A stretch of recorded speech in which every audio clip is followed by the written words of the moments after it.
Hello and welcome to this Sprint Live. Finance Minister Nirmala Sitharaman will present the first budget of Prime Minister Narendra Modi's third term today. This is her record eighth consecutive budget. We will be discussing what the economy needs and how politics, if at all, will influence budget. Please welcome my colleague TCA Sharad Raghavan, who's our economy editor. Also, our political editor GK Singh and Moshmi Das Gupta, our deputy editor. Well, Sharat, the first question: what are the key economic concerns as far as this budget is concerned?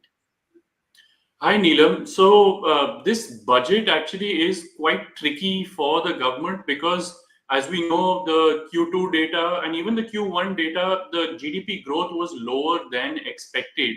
The economy seems to be slowing, which is obviously not great news. And the thing is that each of the engines of growth, none of them is firing very, very well right now. So if you go through them, there's government expenditure which this year has been lower than budgeted. In December, they caught up a little bit.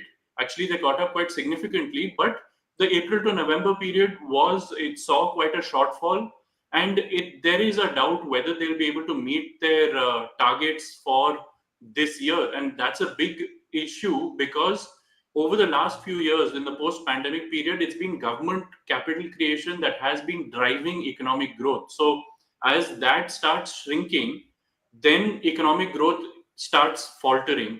And even in the interim budget in last year, the FM said that the government will increase capex, but it can't increase it to the level that it had been earlier. The 30% increase in capex, it can't sustainably keep doing this because it has other priorities to spend on.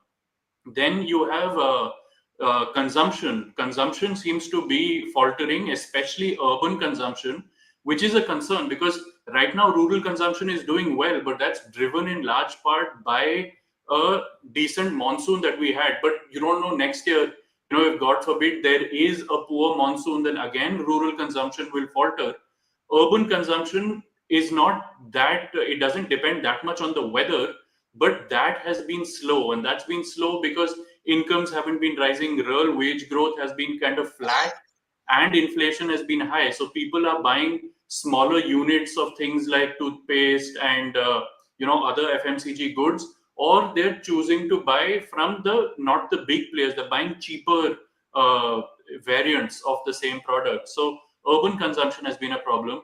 Private investment has been an issue for a long time now. It's been an issue from pre-pandemic levels, and again, the private sector is going to invest only if they see that there is demand in the economy. So and then the last engine of growth is, of course, exports.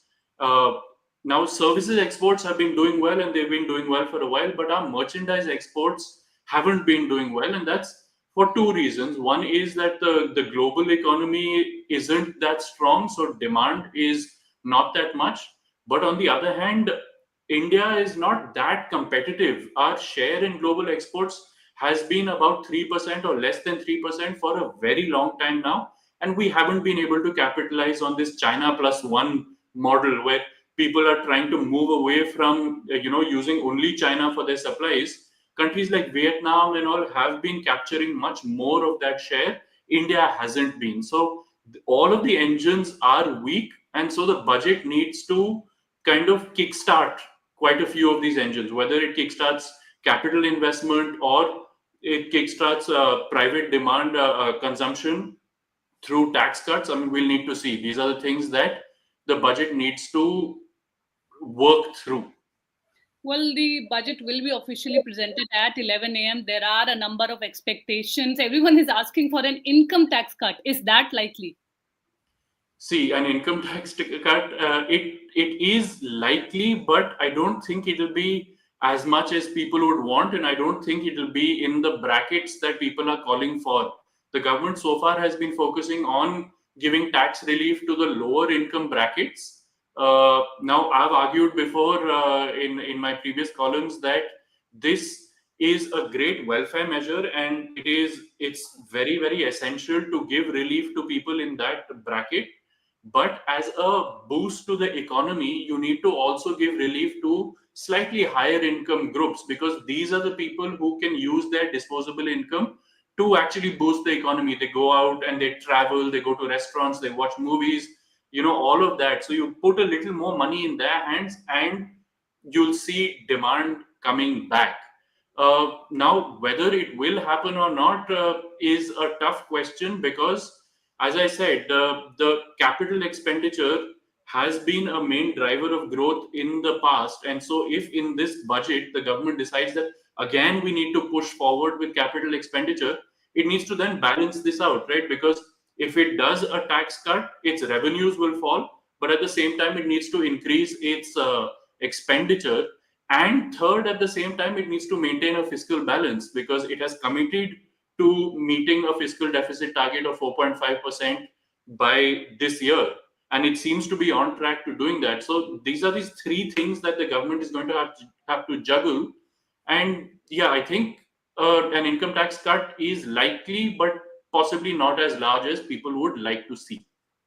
Well, Maushmi, in the run up to the budget, experts have been calling for an increase in infrastructure spending. Do you think the government will go for an increase in infrastructure spending?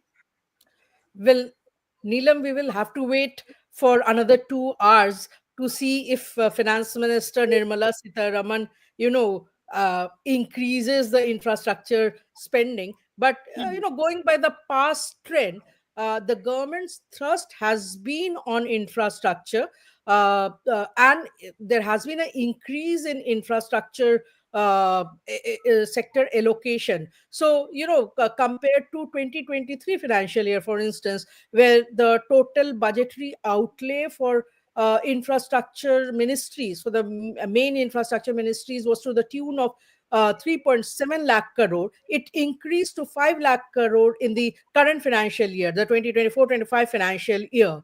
Also, I mean, if you see the capital expenditure, the government has increased it to 11.11 lakh crore, which is like 3.4% of the GDP. And the economic survey that was tabled yesterday said that, infrastructure spending needs to increase if India has to keep up to its development aspiration. So, going by all these, it's likely that infrastructure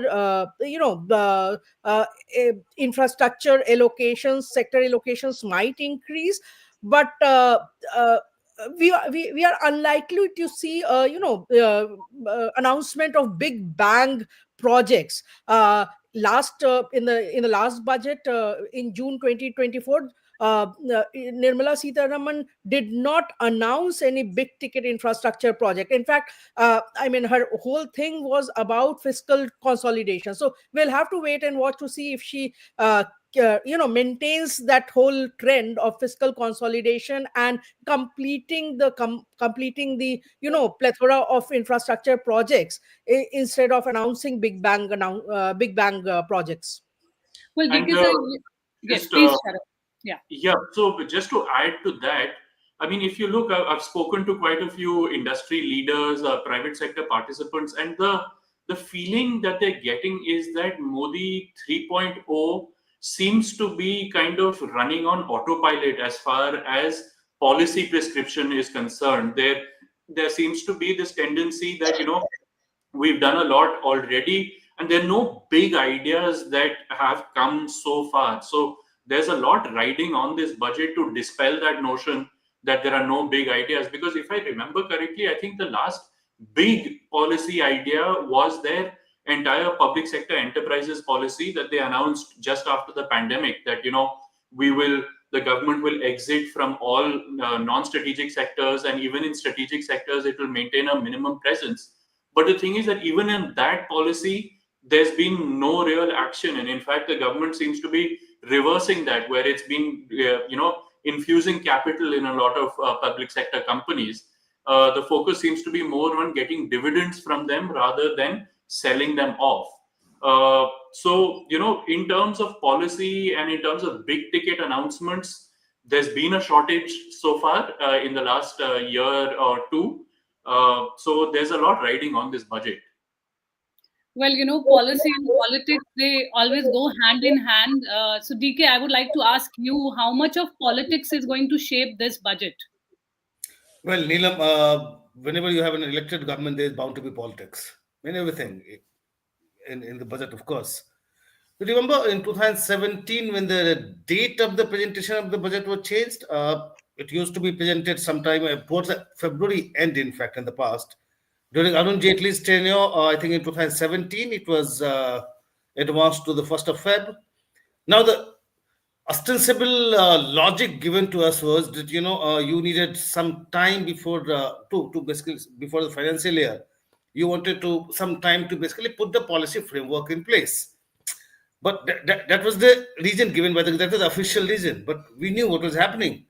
If you look at the election calendar, there are many crucial elections falling in February, March. I mean, year after year. So this time we have Delhi, but anyway, like forget about Delhi now. If you look at next year, 2026, February, March, you have elections in Assam, West Bengal, Tamil Nadu, Kerala. Five state assemblies going to polls in February, March. Look at 2027. Again, five assembly polls in February, March. That is UP, Punjab, Uttarakhand. So all the crucial elections. So when this budget presentation day was advanced, the idea also was to keep that calendar in mind. As I said, when you have an elected government, there is bound to be politics. The question here is how much of the budget we are expecting today, how much of that is driven by political considerations and how much by economic imperatives? Right. Well, Sharad, this year capital expenditure has been lower than budgeted. Do you think the government will significantly increase it next year? That's the main issue, right? The capex, they set a pretty ambitious target for the year, but then they said that Q1 there were the general elections, and so capex couldn't pick up then. But then even in Q2 up till September there was no real growth. Then in October and November also, so basically the government's real-time data showed that by November only 46% of the capital expenditure budgeted for the year had actually been spent. But then this jumped in December to 61%. So in December, there seems to have been a real flurry of activity. A lot of investment seems to have happened. So, I mean, they seem to, be prioritizing capex again. I think they are also realizing that the other engines of growth are not firing, and so they need to spend on capex. But as Moshmi also said, I don't think it's going to be a huge jump, not like a 30% jump like we've seen in previous years. It might be again a 10% jump, which, because it's 10% on a larger base, it's still a large increase. So that much is going to happen. But even Moshmi did a story recently that the absorptive capacity of these infrastructure areas, things like roads and railways, even that is limited. After a point, how many highways can you build? How many railways modernization can you do? How many Vande Bharat trains can you introduce? You have only these many tracks. You have only this much area on which you can build highways. After a point, you hit a limit, and so you have to then moderate how much you're spending versus what you can spend, what the sectors can absorb, and you need to then diversify. There was an interview I did with Dr. Ram Singh, who's a member of the Monetary Policy Committee. I did it just recently in the run-up to the budget, and he made a very interesting point that maybe capital expenditure can be reoriented, at least some of it, towards food storage, warehousing, things like that, where then your capex is being used in a productive way, and it will go a long way in addressing the volatility in food prices, which is another real economic pain point. Food prices, food inflation has been very high. It's been hurting a lot of people, and a lot of it has to do with volatility and supply. So if you can build strong and robust supply chains and warehousing, then you can control food prices a lot better. So maybe, hopefully, the government was listening to our interview and is taking notes. Right, Marshmi. We saw that the economic survey was tabled yesterday. What were the key takeaways as far as the infra sector is concerned? Well, Neelam, couple of main takeaways. So one was that the economic survey said that the pace of government's capital expenditure on major infra sectors in 2024-25 financial year, it has by and large stayed the course. But then, having said that, they have also underscored the need to increase the current spending, and they said that it needs to be increased to meet India's development aspirations. Also, India needs a continued, it's not just increasing the spending now, but India needs to step up the spending for the next 2 decades, and to sustain the current rate of growth. The second takeaway is that the economic survey said that public spending alone is not enough to meet this meet this huge requirement for infrastructure spending, and private sector participation needs to increase, which is not happening. They call for acceleration of private sector participation in the infrastructure sector, and they said that the government should frame policies which would lure more private sector participation in the infrastructure. Right. DK, we've already spoken about, the election going states, but what about, the ND allies, especially, Andhra Pradesh, Bihar? What can we expect? Any special allocation for them? Well, their wish lists are pretty big. If you look at Bihar Finance Minister's wish list, I mean, he wrote a, I think, 32-page letter to the Finance Minister, Right. wherein he's talking about 1.25 lakh crores of central funds that Bihar needs. And those components include infrastructure development, Pradhan Mantri Garam Sadak, other Pradhan Mantri Gram Sadak Yojana. Then other infra projects. We saw what happened last year also.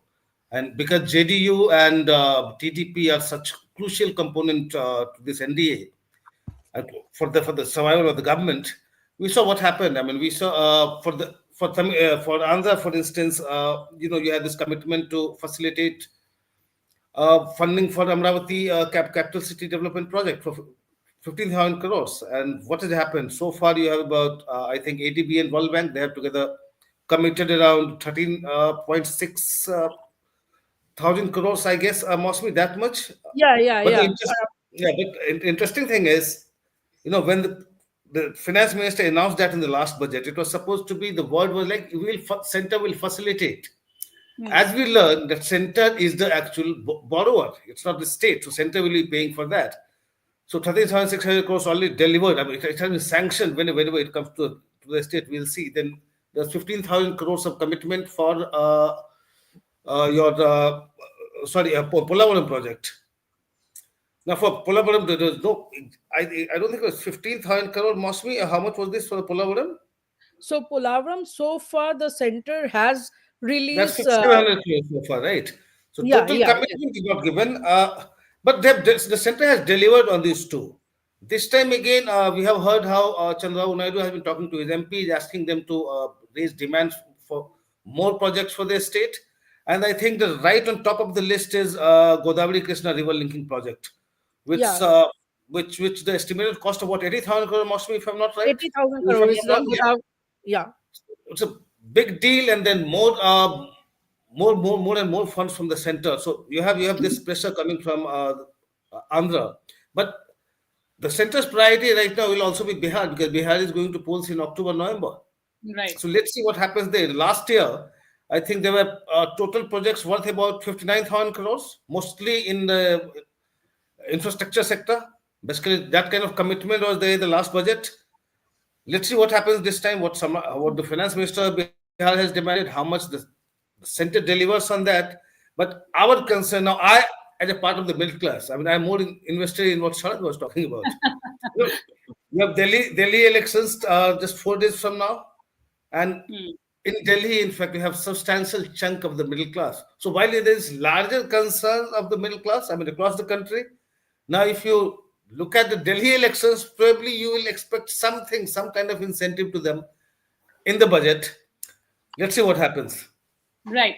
Well, Moshmi, in the current fiscal, how have the two key infra sectors, roads and railways, fared, and what do you have to say about that?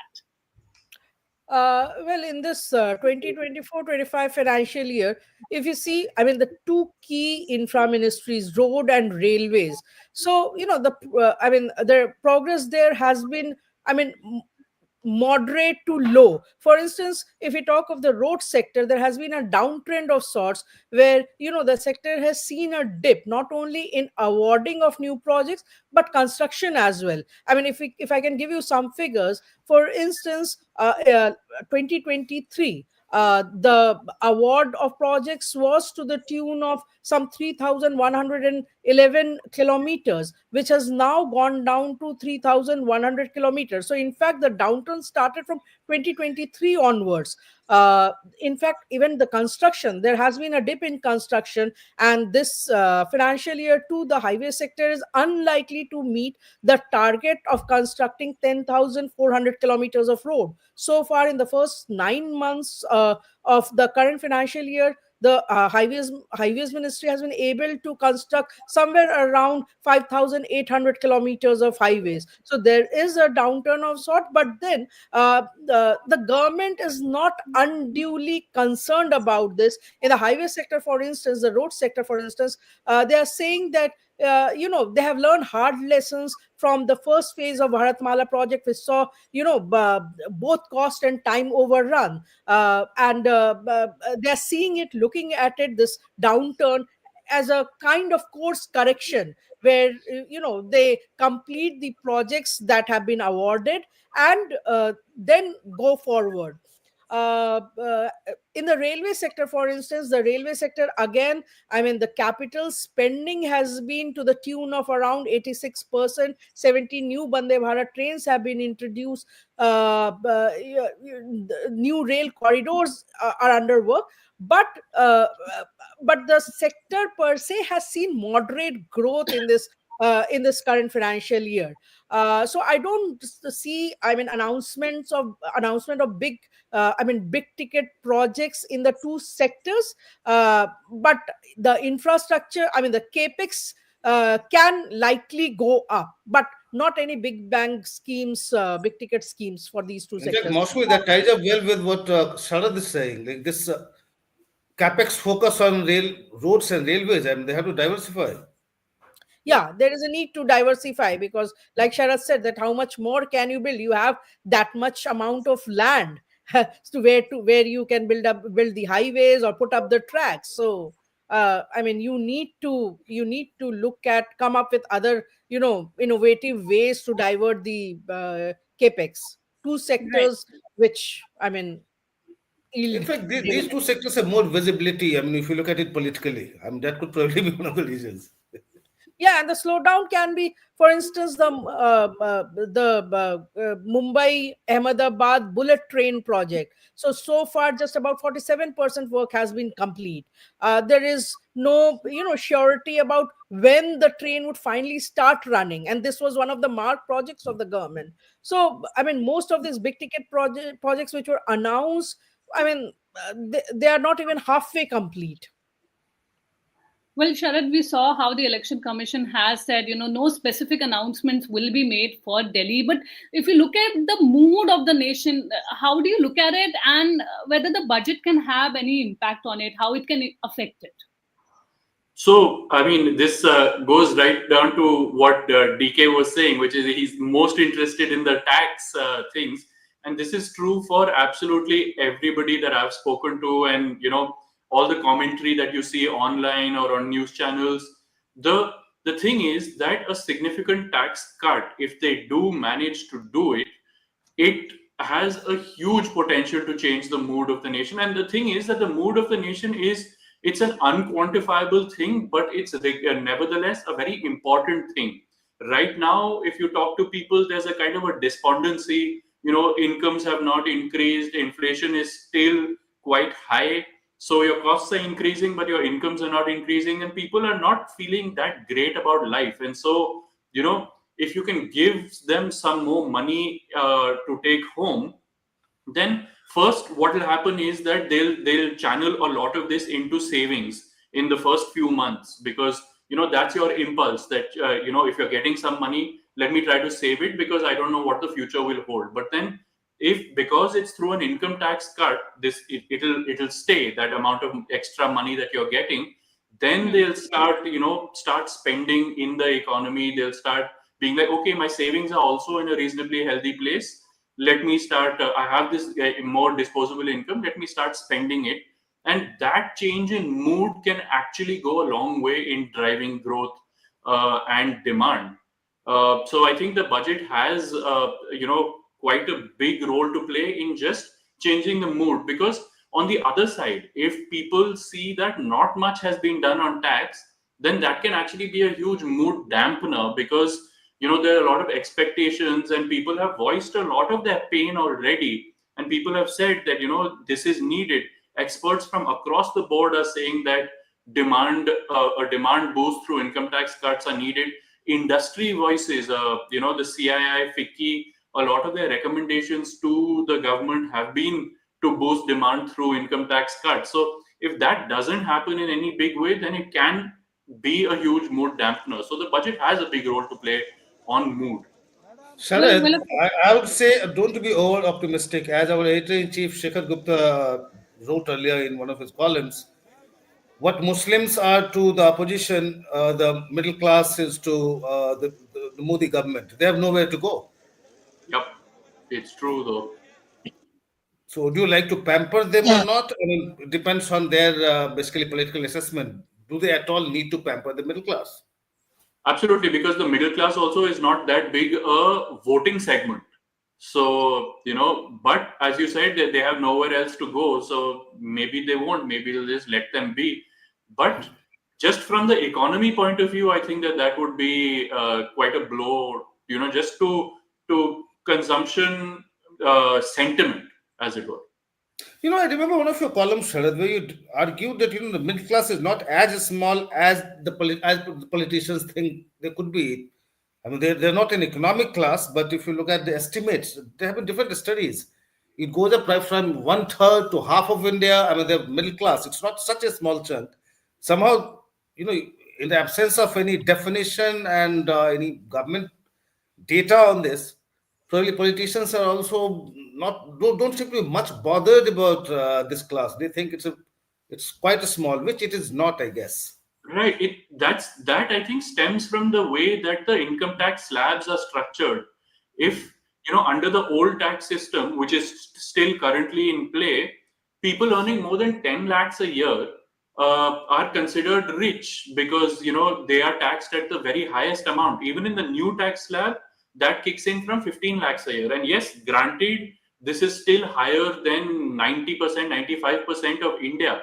But the thing is that when you're talking about tax, you only look, or income tax, you only need to be looking at the people who actually pay income tax. There's no point measuring against the people who are outside the tax bracket or who don't pay income tax. So, but amongst the people who do pay tax, there's a pretty significant chunk that is between 10 lakhs and even all the way up to 1 crore. About 16% of your taxpayers are in that bracket, and 16% is a significant amount. And these are people who also need some tax breaks. Maybe not up to 1 crore, because I know that when I wrote that received a lot of backlash. The 1 crore number, it angered a lot of people. But say, if not 1 crore, then 50 lakhs or something. But 10 lakhs cannot be your limit to define who is poor or not poor, but who is rich and who are not rich. That to me seems like too low a slab, and that might be affecting the thinking of the politicians also. Well, DK, do you think too much expectation is being put on the budget? From the middle class, yes, because as Sharad has been talking, there's so much of despondency and desperation, in fact, that this government is not doing anything for us. That's probably something which has brought a lot of focus on this budget. This time, probably something will happen. Let's say. Well, But yeah, please, Sharad. yeah, no. So about the expectations of the budget, the other side of the coin also is that there are a lot of things that need to be changed that are no longer in the budget's control.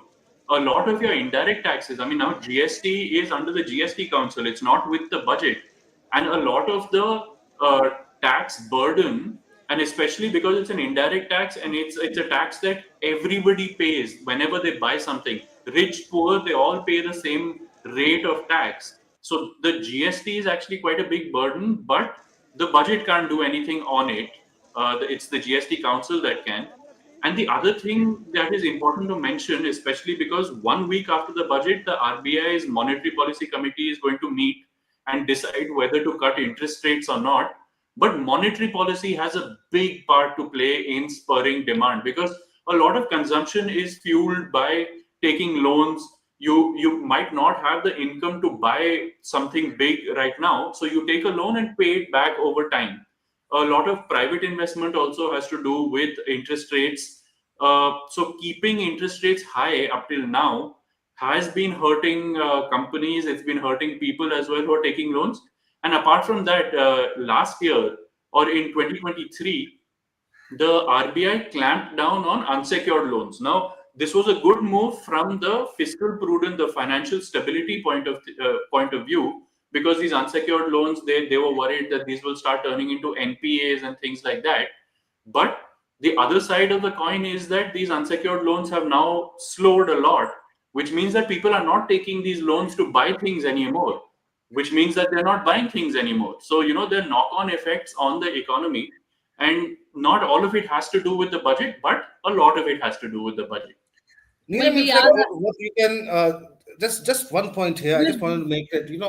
I hope there is less focus on headline management. I mean, last year's budget was what? I mean, you remember this big bang announcement of this internship scheme. 10 crore youngsters are going to be given internship in the next 5 years. So it's like 2 crores on an average, 20 million youngsters on average every year. We haven't heard much about it. I was trying to read up yesterday just to see what has happened. A pilot project was launched in October, and with the target of just 1.25 lakh internship. After that, we don't have any idea what has happened in that sector. So you Yeah, went so big with this announcement last year, and today we have no idea. absolutely. Right. Right. So we are running out of time, but I will end with this one last question. All of you can answer it. But is the focus of subsidies sort of hurting the government's finances? We see how one after another, any state has been announcing subsidies. Centrally, also many schemes are there. So do you think the focus of subsidies is hurting the government's finances? I mean, I can take that first. I think hurting the finances might be a strong term, but the thing is that we always also have to look at the quality of expenditure. Now, when we talk about quality, it's the balance between capital expenditure, which is asset creating, and revenue expenditure, which is wages, I mean salaries, pensions, interest payments, and subsidies. Of course, you ideally want capital expenditure to be the bigger share and revenue expenditure to be a smaller share. I haven't looked at the very latest data, but because capital expenditure this year has been lower than they budgeted, and the subsidies have been quite significant, the revenue expenditure side has been growing. That share has been growing over the year, and that's not a good sign. You want your capital expenditure side to be larger. So in terms of quality of expenditure, I think the subsidies are not great. The political implications, of course, DK can talk about. Yes. No, we just saw the NITI Aayog report on the state finances, and we see the states which have been, distributing more and more freebies, and they are at the bottom of the ladder. So it's Yes. very obvious how it's impacting them. Yeah, you have a states like say Odisha, Maharashtra, they can afford to because they earn enough to spend. Yeah. You know, but for states like Punjab, where your debt to GDP ratio is what about 46%, 47%, Yeah. Right. your revenue receipt is kind of going down, and you don't really have much to show, and then you keep distributing freebies. Obviously, the impact will be there. Moshmi, any closing comments?